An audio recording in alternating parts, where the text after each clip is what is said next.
Sir sir ఆ. నమస్తే sir. నమస్కారం. ఏమిటమ్మా? మీరు రమ్మని చెప్పారంట కదా సార్. తను బాగా చదువుకుంటుందా సార్? ఆ బాగానే చదువుతోంది. ఎందుకు రమ్మని చెప్పానంటే ఈ సంవత్సరం తనకి 5వ తరగతి జరుగుతోంది కదా, తర్వాత ఏ స్కూల్లో చేర్పిస్తారు? ఇంకెక్కడ సార్, మంటిగడ్డలో చేర్పిస్తాను సార్. మంచి ఆలోచనమ్మా. అది మంచి స్కూలే, గవర్నమెంట్ స్కూల్ కదా.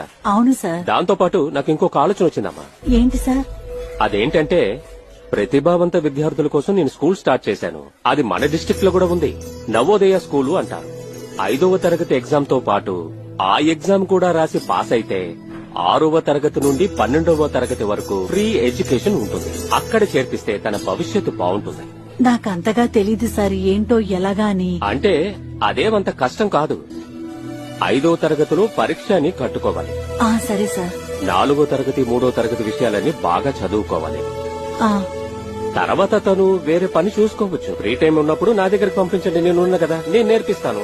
ఆ సహాయం చేసి పెట్టండి సార్. ఇలా చూడండమ్మా, తను ఆడపిల్ల కాబట్టి నేను ఒక విషయం మనలో అబ్బాయి అయితే ఏం సాధించాడు, ఎలా సాధించాడు అంటే అతనికి ఎవరు సాయం చేశారన్న ఆలోచన నిజం వస్తుంది. సార్. అదే ఒక అమ్మాయి అయితే ఎందుకు తను ఏమీ చేయలేదని, ఎందుకు ఏమీ చేయడానికి అవటం లేదని ఆలోచన వస్తే ఎందుకు తనని ఆపారని ఖచ్చితంగా ఒక ప్రశ్న వస్తుంది. అర్థమైందా?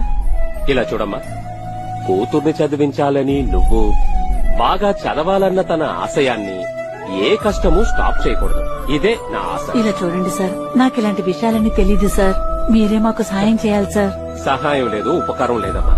పిల్లల కోసం మేము ఇవన్నీ చెయ్యాల్సిందే కదమ్మా. మాస్టర్ పని అంటే ఇదే కదా. నేను బయలుదేరతాను. సరే సార్. అమ్మా, తను సార్ చెప్పిన